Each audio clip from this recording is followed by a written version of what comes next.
as my little friend Rose says, worry about yourself. You drive. You're listening to the Help Me with HIPAA podcast, where HIPAA and humor collide to make learning fun.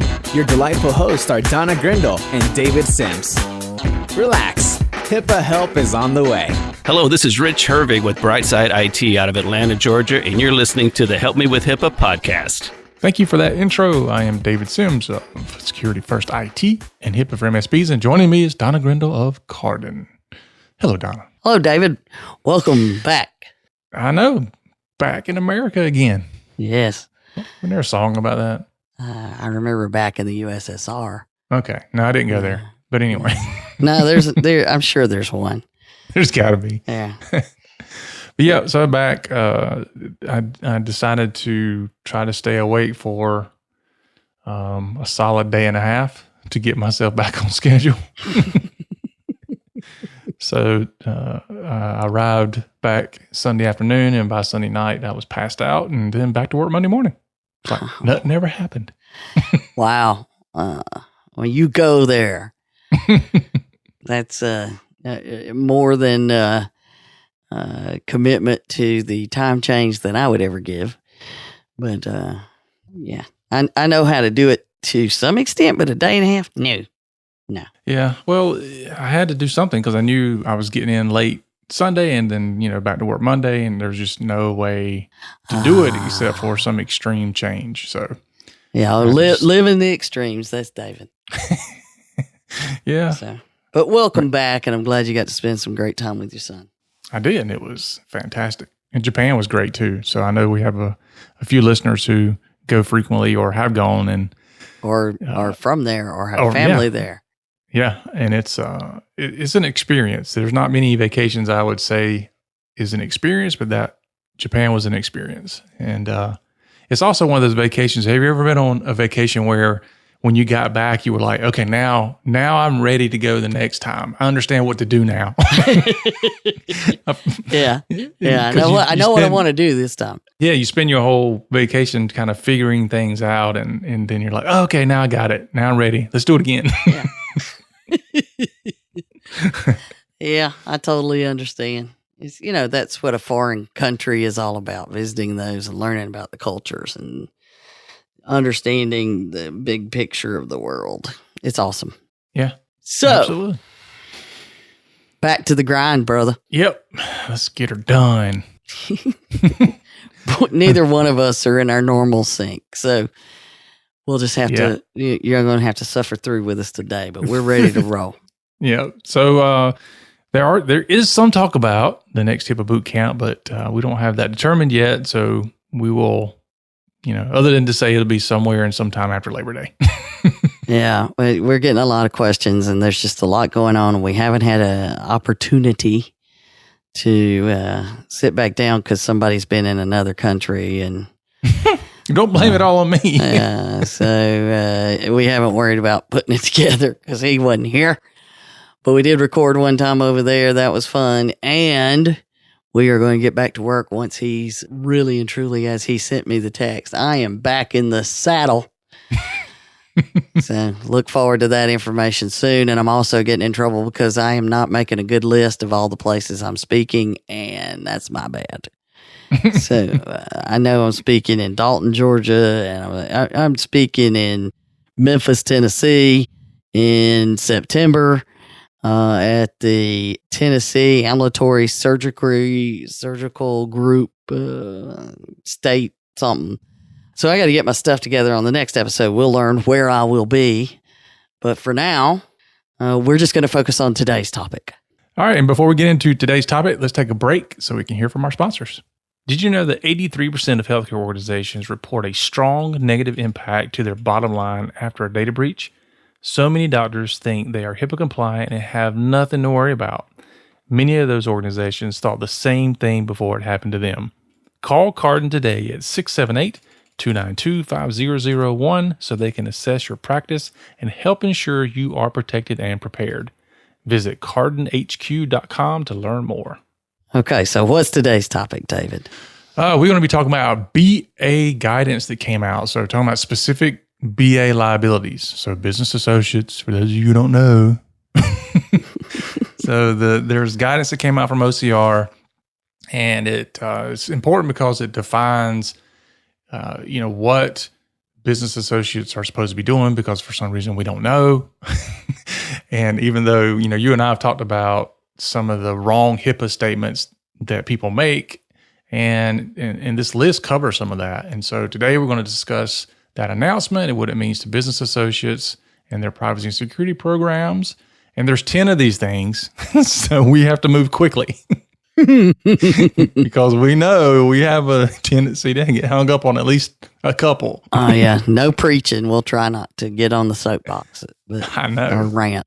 But it is very clear. I mean, the whole thing, it's a bullet list, 10 points that they make, and it starts with business associates are directly liable for HIPAA violations as follows. Okay. Mm-hmm. You can't be much more specific. Yeah. Can you tell me what "the" means? The meaning of the.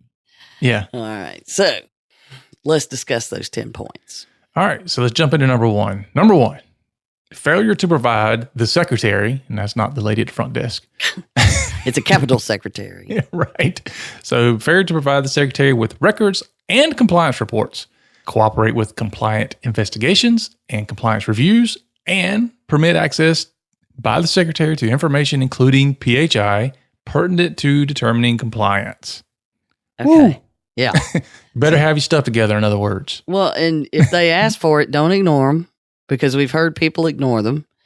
And don't tell them we can't give you that. That's proprietary.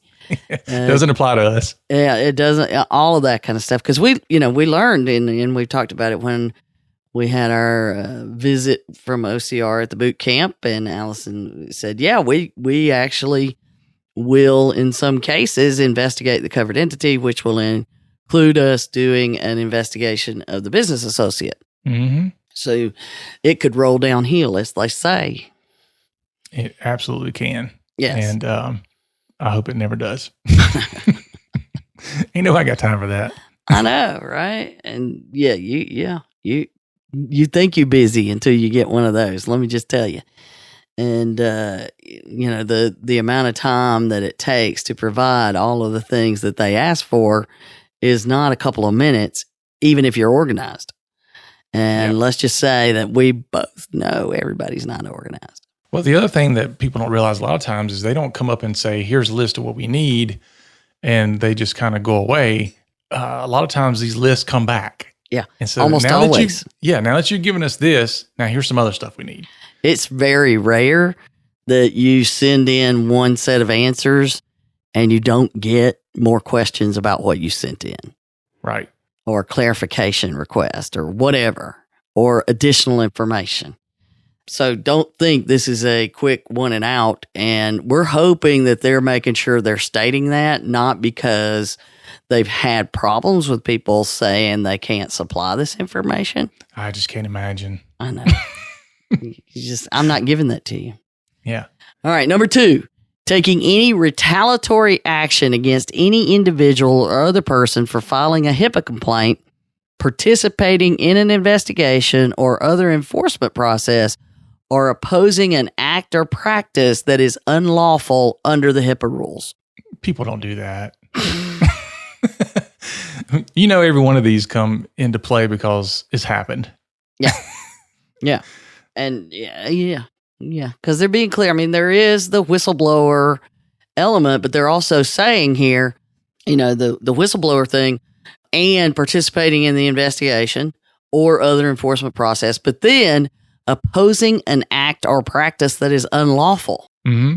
So you can't retaliate against them because they refuse to disclose information that they know they're not supposed to. Right. And especially since I'm already working on the notes for the next episode talking about whistleblowers. And, we know that this happens and it applies.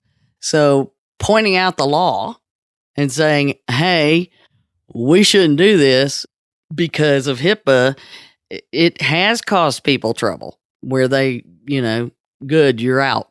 you're not doing this then if you've got a problem with doing, violating HIPAA, because we're going to do it. Certainly people wouldn't do that. I know, but the fact that they added that part in there is concerning. Yeah, it is. That they didn't just say, whistleblowers or,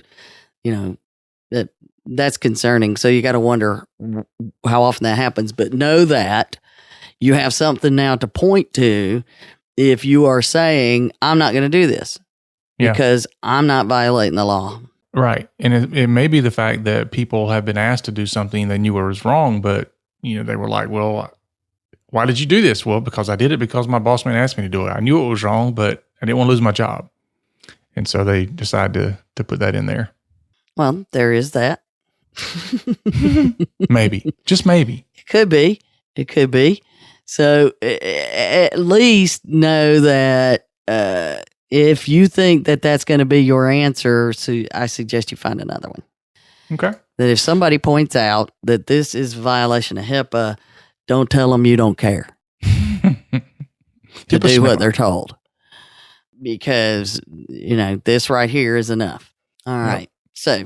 Number 3, failure to comply with the requirements of the security rule. The whole rule, not parts of the rule. The whole rule. The whole rule. Yeah. They didn't say, maybe this or maybe that. Only the passwords of the antivirus, and we don't have to do the security awareness training. Yeah. Or the number, my favorite is when you ask the BA what their contingency plan is, and they say not applicable because we don't see patients. Yeah.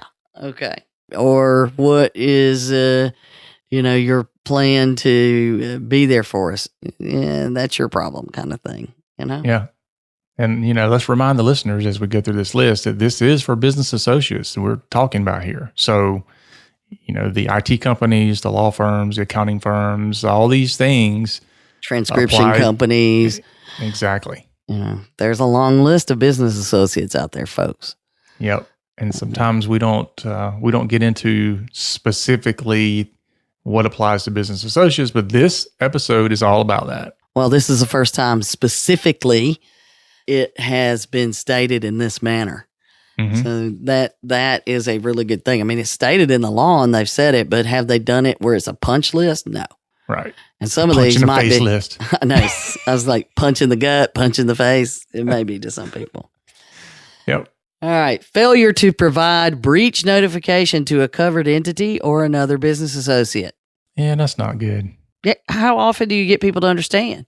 You've got to let the upstream know what happened, no matter how small it is. And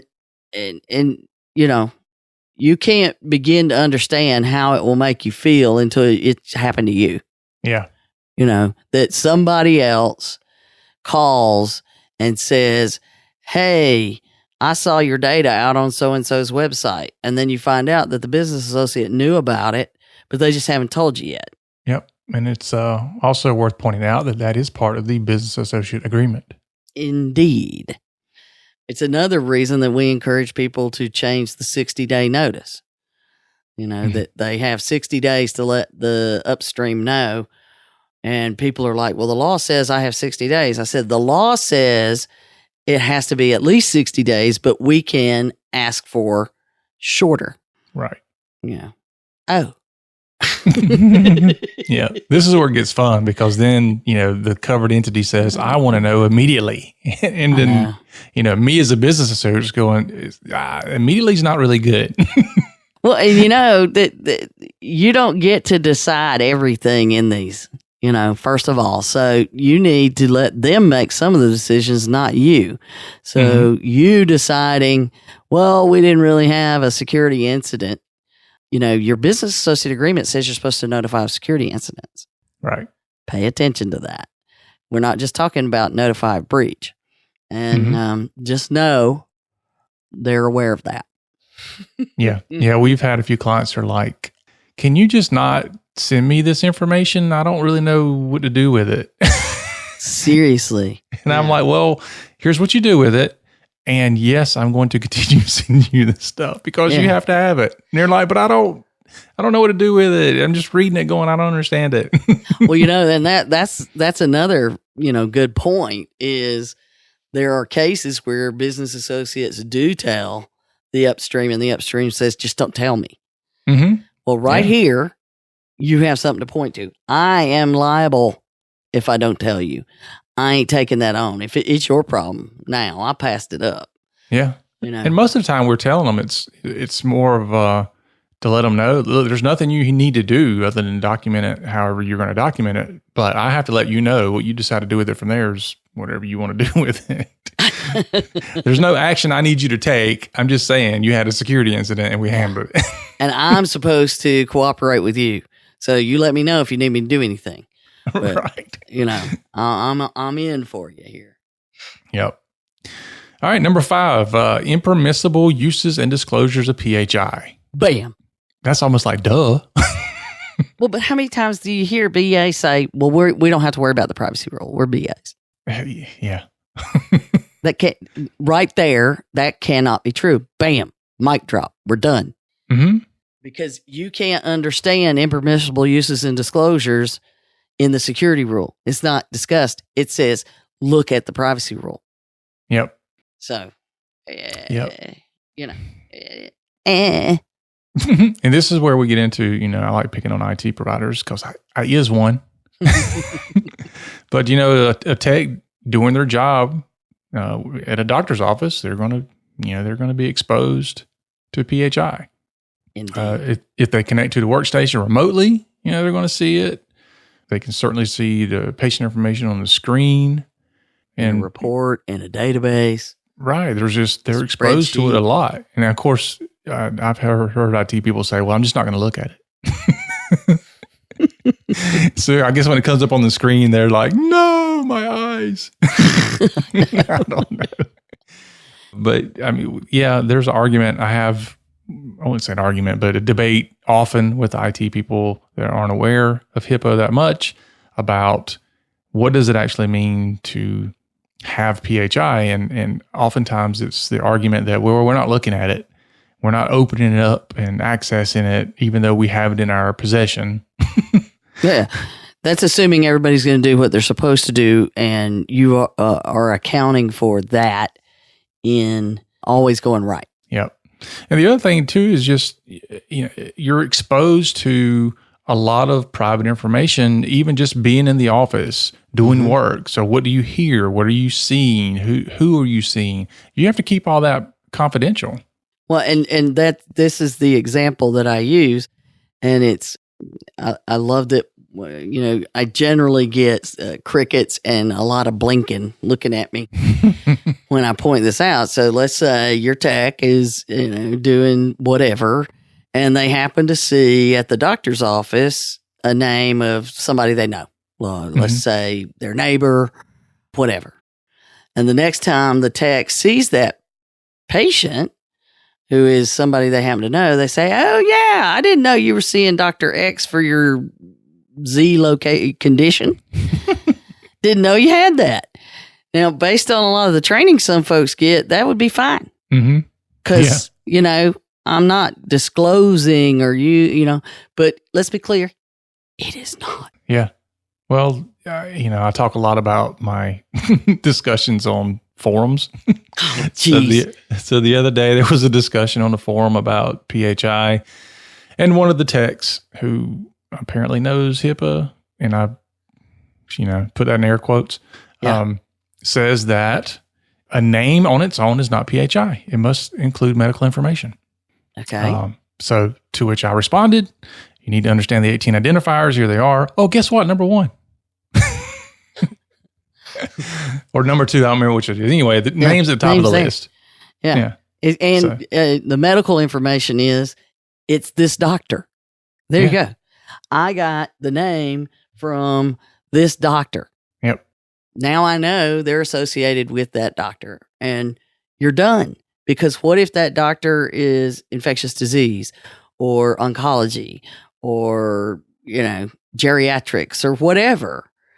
Then if they're a specialist, Yep. And so if you're going to look at impermissible uses and disclosure of PHI, then you should understand what PHI actually is. Yeah. And yeah, if I just saw a name and it wasn't associated with the doctor's office or any of those kind of things, just randomly somebody's walking down the street yelling out a name, that's different. Yeah. Yeah. When you see a piece of paper that's an invoice from the doctor. Yeah. Or it's up on somebody's screen, or it's a claim that's been printed out, or any number of things that it's associated with the doctor's office, it's PHI. Yep. And by the way, you have to keep this confidential forever. Indeed. Because people don't get that either. If I quit my job, suddenly I can just tell everything I know. No. Mm-mm. Yep. That's and why. if a patient decides to waive their right, let's say they sign something that says, yes, you can email me that document in regular email, that still doesn't mean that you can violate their privacy and security because they chose to have that document sent to them. You can send them a document, but that didn't say, okay, now I can start telling everybody stuff. Right. Well, and that's one. There was a case where a patient detailed out, they were discussing something that happened at a doctor's office in the news. And then because the patient had said it in the news, then the doctor thinks that they can now, tell their side of the story. Well, they brought it up. No, you're not allowed. You're not allowed. You cannot do that. Yep. And there's multiple cases where that's occurred. A recent settlement. There's one long before that one. So this is, you just got to keep your mouth shut forever. Yep. Ever. That's why I don't look at names. I don't look at names. If I've got to work with something, I worry about an account number, medical record number, not a name or date of birth. So it's just easier for me. So, anywho, that one's huge for all those people that say I don't have to worry about the privacy rule. That is very, very important.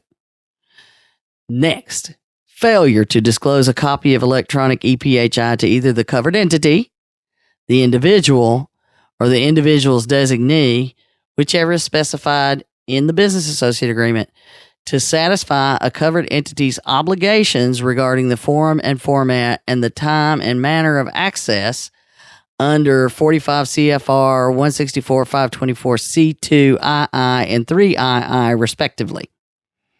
So first of all, this is why we teach you how to read the law in the boot camp so that you can go look up and see exactly what that says.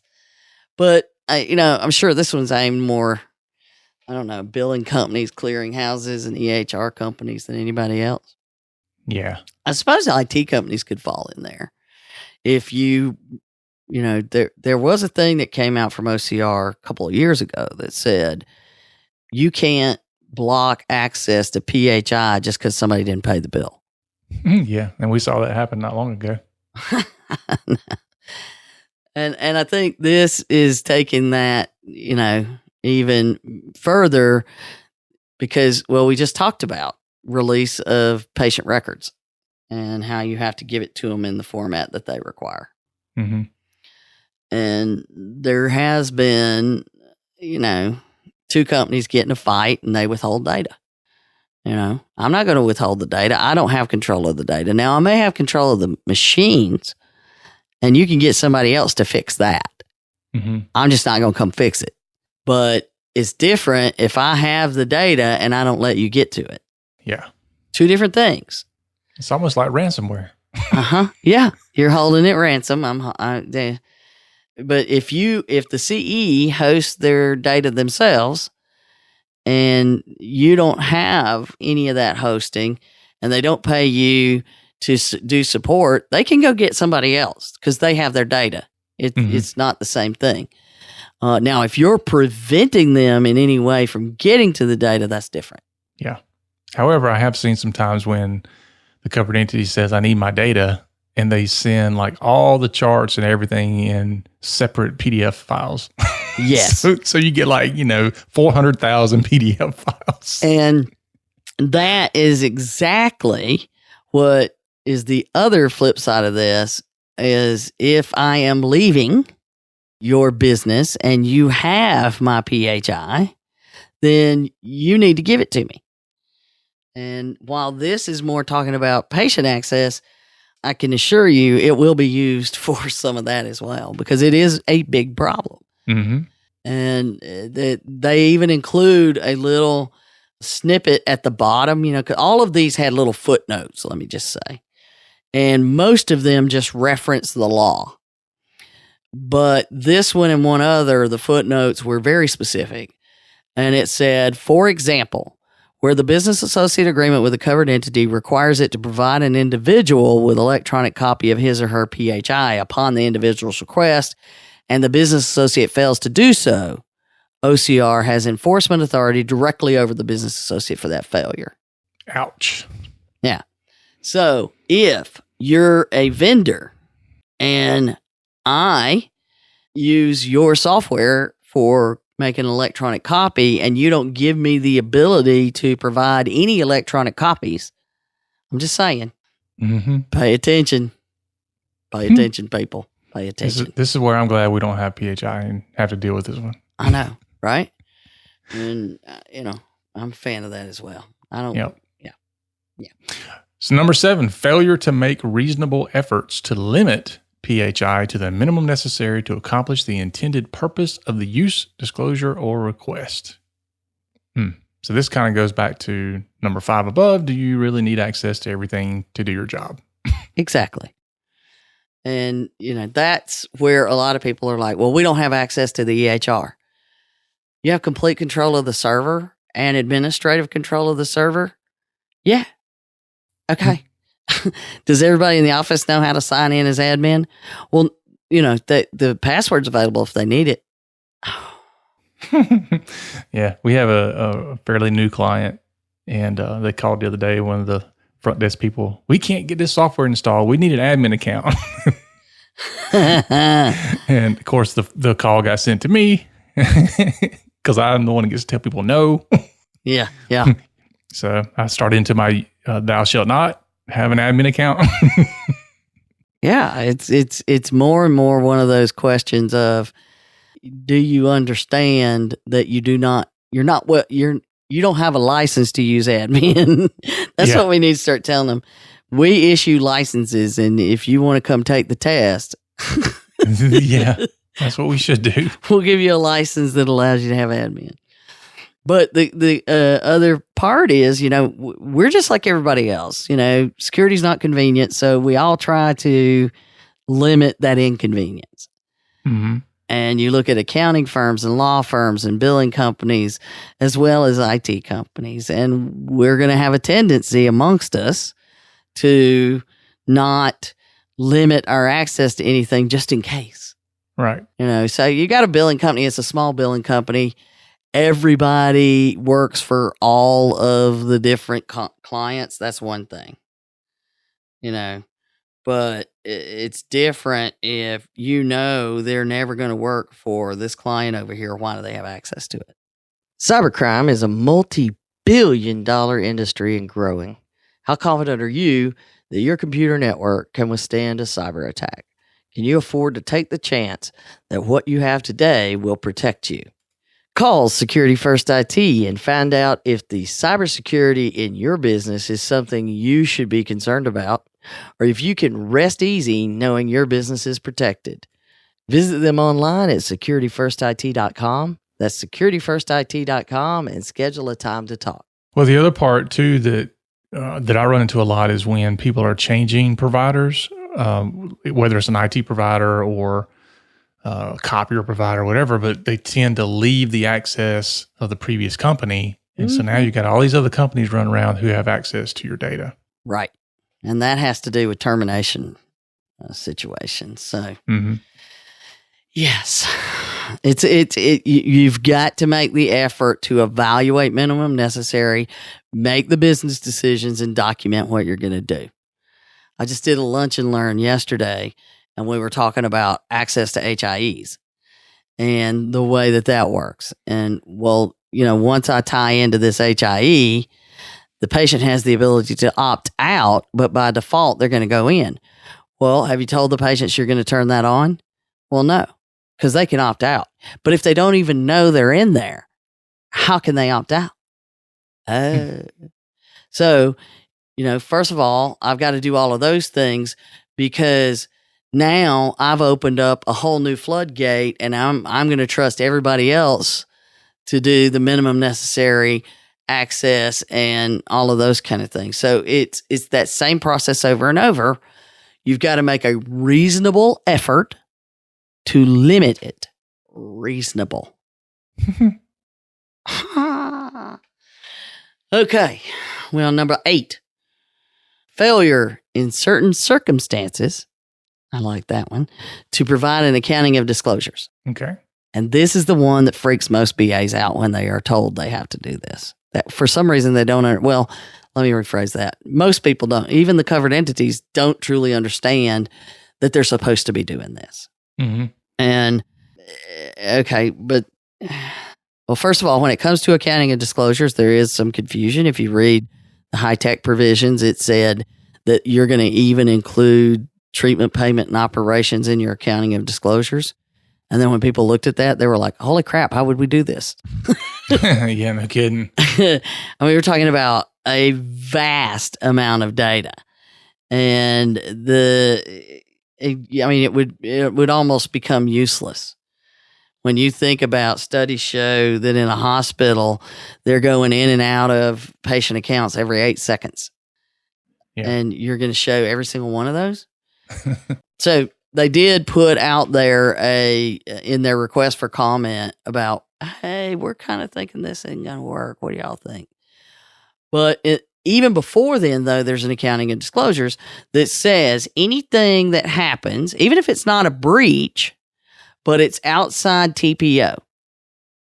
So I have an incident and I decide it's not a breach. I don't necessarily have to notify the patient, but I still have to keep an accounting of it. Mm-hmm.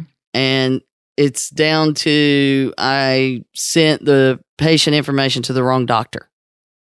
I should be able to document that occurred and that doctor's office insured us that they had destroyed the information and weren't going to keep it.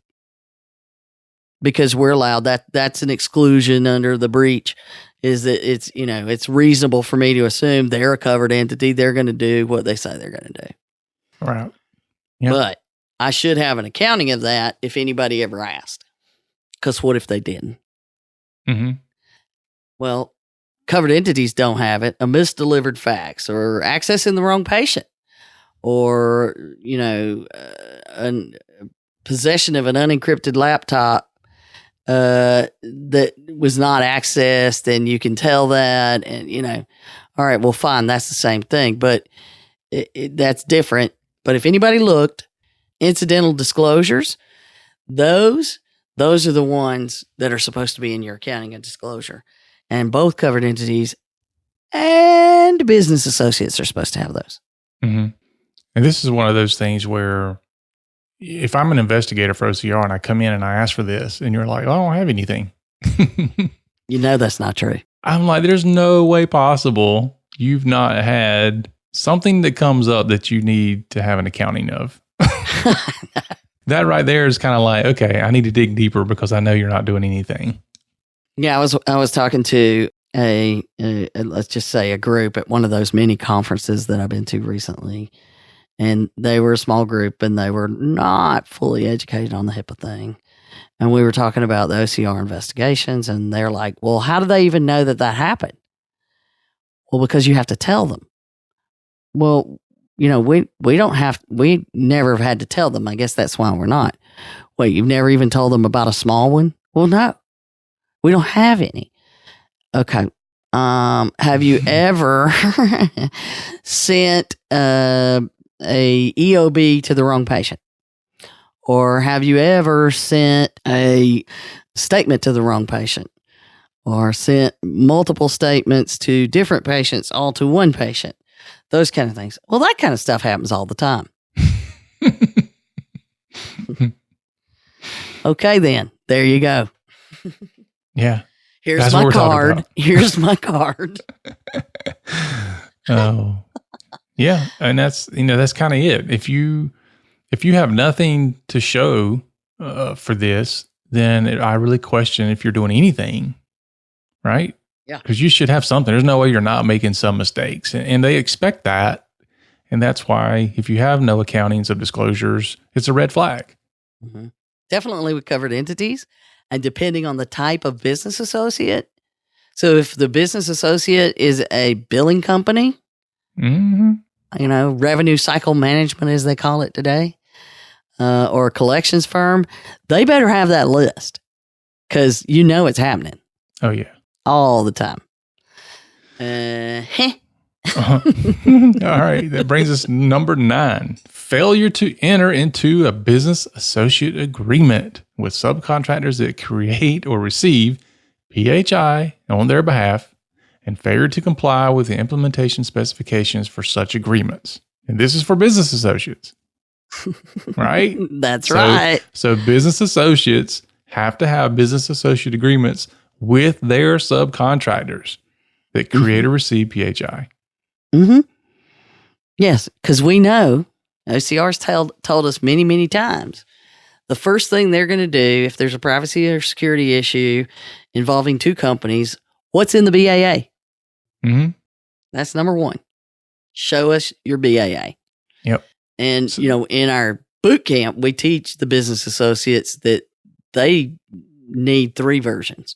I mean, do you see that it's helpful to do 3 versions in yours? Yeah. Yeah. We do multiple versions. Yeah. I was in a session that was talking about managing vendors in a secure world, and it was an attorney who said nothing drives her crazier. And when she did this, every part of me wanted to scream, "Preach it, girl!" But the fact that they'll use those templates, and it's the same template for every single contract. So the template says so-and-so is a covered entity and so-and-so is a business associate. Yep. So right away, it doesn't match the law. Yeah. So make sure that yours designates people properly. And as a business associate, you would need to have one that's upstream to a covered entity, upstream to a business associate, and downstream to a business associate. And they're all going to have slightly different tweaks. Yep. Yeah. Yeah. And this is, this answers the question that I have often seen with IT companies where they say, well, I'm providing, for example, a backup service. So I'm backing up the PHI, but I'm never touching it. I don't do anything to it. I'm just installing the software. The other company's doing everything else. So why do I have to be in the middle of this? Well, either if you are the seller, then you're reselling the service. Either the contract is direct, and this is where we get into it at the boot camp too, where we go through different scenarios where I have to know the business arrangement. So if the contract that you sold is with you, then you are committing to providing a service that you are sure meets the business associate agreement requirements. Right. If the contract is directly with the backup company and you're not involved in the mix, then you don't have to be. Right. So it all boils down to that word subcontractor. Mm-hmm. There you go. And don't forget, failure to comply with the implementation specifications of the agreement. Mm-hmm. Now, all of the people, what is it? You just sign the BAA and that's it. Oh, hear it all the time. Hear it all the time. Drives me nuts. I start twitching and I get a little antsy, hold me back. Well, one of the things that I made a comment on the other day is if I don't respond quick enough on these questions on social media, the more out of control it gets, and then the longer my response has to be because I have to clean up all the mess that happens afterwards. I know, right? It's like, oh my goodness. So I told the guy that was the moderator for the group, I was like, just send me these questions first because I don't have time to clean up all the mess that happens afterwards. It's so much easier if I just know in the beginning. Right. I just want to address the one question at the beginning, not everything else that was misinformation afterwards. Well, I definitely, it is one of those things where you hate it that there's a discussion anywhere in a social media scenario, and when I speak and say something, the discussion's done. Oh, this happens to me like every single time. I know. Every single time. Once I respond, the conversation stops. Yeah. At least tell me thank you. I'm glad I'm not the only one that has that phenomenon happen. And this happens in discussions about business associate agreements and what's required. Mm-hmm. And for me, the number of times that people are like, well, will you just do the contract for us? I am not a lawyer. Yep. But I can read a contract and say, boy, this one's not got the stuff I would expect to see. Or, my goodness, this is protecting them and not you at all. Mm-hmm. And I do say it just like that. Oh, my goodness. This is not protecting you at all. Yeah. You can hear me doing that, right? Yeah. Well, we could honestly do an entire show. Matter of fact, we have on business associate agreements. I know. But maybe it's time for a new one. Yeah. But we'll mention a couple other things here in this particular subsection. But, the other thing too is making sure the business associates keep in mind that, they have to use the most stringent requirements as part of their policies and procedures. Because if I've got, 50 clients, and the business associate agreements are a little bit different for all of them, or at least some of them, then I have to have my policies and procedures aligned with the most stringent one. Well, and sometimes you don't, you usually see in these negotiations, whoever has the biggest stick, if you will, is the one that is going to be able to direct the contract, and as you've told them before, you've shared that you can get the larger companies to change parts of it, but we know we're not going to get Amazon to negotiate contract deals. Right. Yeah. I mean, I was able to do that with a company, and I guess I had made a legitimate argument about the wording, and I was like, I probably would have signed it either way, but it was definitely one of those that's like, look, I need something a little more specific. You telling me you're going to notify me within a reasonable time frame doesn't tell me anything. What are you considering reasonable? Yeah, I know. Let's define that. Exactly. Because that's just a big loophole waiting to be used. So. Right. Yep. So fortunately they did change it, but the other part of it is it makes it difficult when you're dealing with something like notification of breach. And if I've got one company that says notify me in 3 days, another one says notify me in 10, another one that says notify me in 15, I got to keep track of all that. Yeah. And then when you look at stacking that on top of what some of the state requirements are, that might tell me you can notify me in 20 days, but the state law requirement says 10. Well, I can't. I'm violating state law if I do what the client wants me to do. Well, yeah, you have to take the time to do something a little different for each one, and know quickly when you have an incident, which is, the last thing you want to do is figure out who you got to talk to and when. You want that information available. Mm-hmm.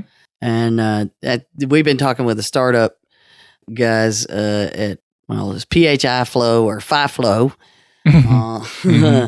That they're building a system that, it reads the program reads the BAA that you feed it and finds all of the important conditions automatically. It's pretty slick. You've seen it. Yeah. Yeah. And shout out to Greg and Jason, not too bad for a couple of guys up in New York City. New York City. That's right. But their tool is pretty slick, and you can even try it. You can run like 25 contracts through it as a trial. Yeah. And some small groups, that's enough. A covered entity, may not have more than 25, but yeah, but it actually does what I was talking about. It actually looks at the state laws and compares and lets you kind of see if they overlap and if you've exposed yourself. Not that I would expose myself, but it does make that comparison, so you can see if you're okay. Well, and it tells you the number of days. It tells you any of the specific, there's a list of specific things it looks for, and it tells you if they're not signed, they're not countersigned, then you've got another problem. Right. So it's a really cool tool. You should check it out. A CE doesn't have it as bad as a BA, but a bigger CE may find it helpful. Mm-hmm. So check those guys out. And we'll have a link, but it's PhiFlow. PHIFlow. PHIFlow.co. Tell them Donna sent you, and you won't get anything.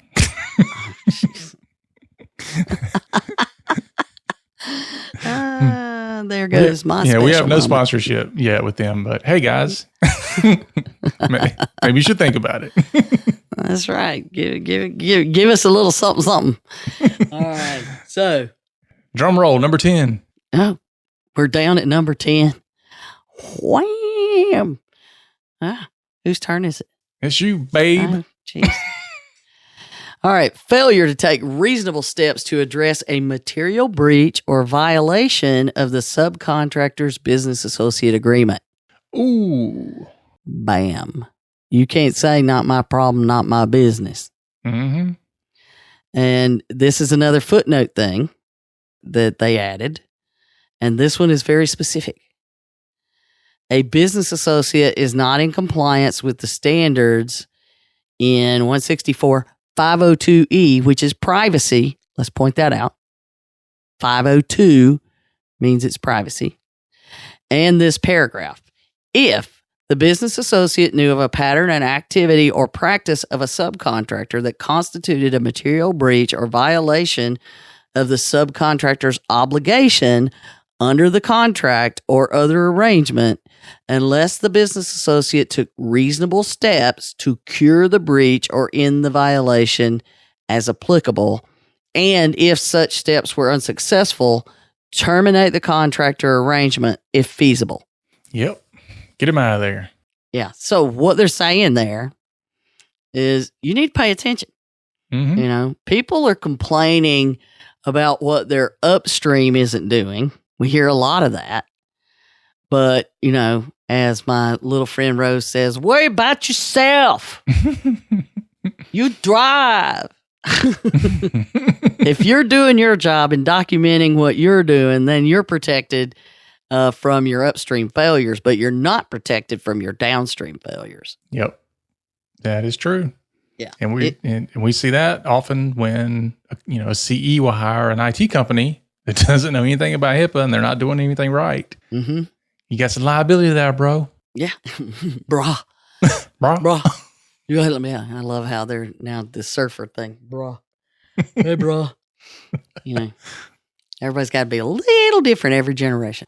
Yep. But if your downstream is slack and you know about it, just saying, And by the way, it's not better to not know.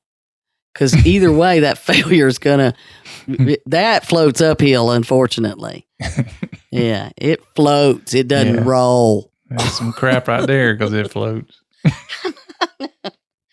That's the thing about this stuff. It floats. It goes uphill. And to say that it's the covered entities problem is not true. If you're in the midst of that role somewhere, it applies to you. Mm-hmm. And we're watching a major breach that it's more than likely going to have a lot to do with what we're talking about here, as well as the Med Informatics Engineering settlement, which came out, a few days before this did. And what you're going to see is this is American Medical Collection Agency. Collection agency makes them, more than likely, a BA. Correct. At the end of May, they announced they had a data breach that said a hacker had been roaming around their systems that had, quote, personal data, including PHI, beginning in August 2018. And they found them in March 2019. That's a long time right there. Yeah, Yep. And we often point out that it takes a long time to find the hackers, and statistically it can even take hours. Yeah. That's if you're looking. Well, and so there's a lot of questions about how it wasn't found. And remember what we just went through in the last episode about the state requirements for a SIM and all this other stuff at Med Informatics Engineering that were in the state corrective action. That's the thing. State. And not even the HIPAA stuff, like you pointed out earlier. The states are coming down on this stuff. Well, what happened next after that breach announcement came out? Quest, LabCorp, and BioReference combined have made announcements of 20 million patients impacted by that breach. And we don't even know if that's the end, because if you go to the website, I think AMCA says, or AMCA, they say that they have like $1 billion worth of collections or something. And, between when we're recording this and when it comes out, there's probably going to be some more. I think Roger's getting his big juicies. There's already over 10 lawsuits in play. Senators have launched inquiries and requested information. Several states' attorney general's office have gotten involved. Okay, remember all of that? Well, we just talked about the states. And here's one of the things that I noticed in the news was Quest announcement said that AMCA was not their direct BA. Uh-oh. Yes. So Quest says in their announcement, they contracted with Optum 360 for revenue cycle management services, and Optum 360 contracted with AMCA for payment collection services. Hate to be in the middle of that one. Now, who's going to be blaming who? I don't even know if you got that many fingers to be pointing. I know. So we're going to be watching this one closely, and this, it'll take years now. So here it is, 2019. We'll probably see the resolution to it in 2021, 22, something like that. We're still doing this. Don't freak people out. Look, I know. we published the episode about we're shutting it down, and people went into panic mode. I know. We've got a huge burst of downloads on that one episode, and nobody sent us a bunch of crap for it, but we've heard from people when we see them, you scared me. So yeah, we were looking for a bunch of crap on it, but hey, we thought we were funny, and apparently it was not funny to others. But yes, I get to do another victory lap on this one.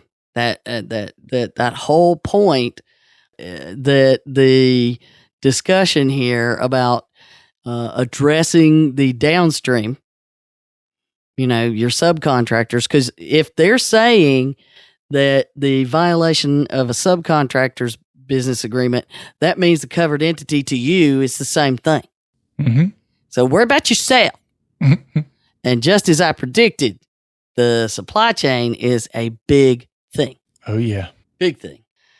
But they did throw out a final bit that also is directed at item 6. And it specifically revolves around payment of patient access to records, that whole big thing that we've been talking about. And there's big names like PsyOx, and there's a lot going on in this arena. But what they pointed out is, by contrast, OCR lacks the authority to enforce the, quote, reasonable cost-based fee limitation against business associates because the HITECH Act does not apply the fee limitation provision to business associates, only covered entities. So a covered entity that engages that business associate, they're responsible for the limitation on fees. But they can't go, OCR can't go to the business associate that's one of these release of information business associates and say, look, this is in excess of what you're allowed to charge, so you can't charge it. Right. So check that one out, follow that one, because there's a lot going to happen with these release of information companies. Because, I'm just saying. I see a business opportunity here. I know. Well, the thing is that I don't know what's going to happen to those businesses. Their business model assumes that you can charge for these things. Yeah, I know. And they were, and I was like, what are y'all going to do about, the limitations on patient releases? Well, we make our money off of releases to attorneys and all these other things. Well, guess what? We just talked about in episode 199 how no one's using that old authorization anymore. Right. They're all using the patient request to use this fee limitation. Mm-hmm. So there you go. We're done. Things are changing. Yeah. Oh, by the way, let's mention this. This is pretty cool. There's a new app out called Podcoin, and you actually get paid to listen to podcasts. So you can download the app. You can use the code, help me. And you automatically get 300 coins when you sign up. And of course, you're not going to be able to retire off this money. But, over listening to us for a while, you might get enough to get a cup of coffee or donate to your favorite charity. But that's pretty cool. Go check it out. Podcoin. You can find it in an app store of whatever phone flavor you have. iOS, Android, just search for the Podcoin app. You sign up, and when it asks for the code, you say, help me, because you're getting it from Help Me With HIPAA. Yeah. So I just thought that was a cool way. I mean, if you're already listening to the podcast, why not get some other benefit from it? So, cool deal. So, okay. Very good. That is our show for today, folks. Remember to follow us, share us out on the favorite social media site, rate us in our podcasting app. We need your help to spread the word. And as always, for Donna and myself, remember that HIPAA is not about compliance. It's about patient care. You've been listening to the Help Me With HIPAA podcast, hosted by Donna Grindle and David Sims. The show created to help you with HIPAA. For more information or to ask us a question, visit our website at helpmewithhipaa.com. Neither Donna Grindle or David Sims are attorneys, and they do not offer binding legal advice concerning regulatory compliance. The information in this podcast should not be relied upon or construed as legal advice in any way. Consult your attorney for legal advice concerning compliance with HIPAA regulations.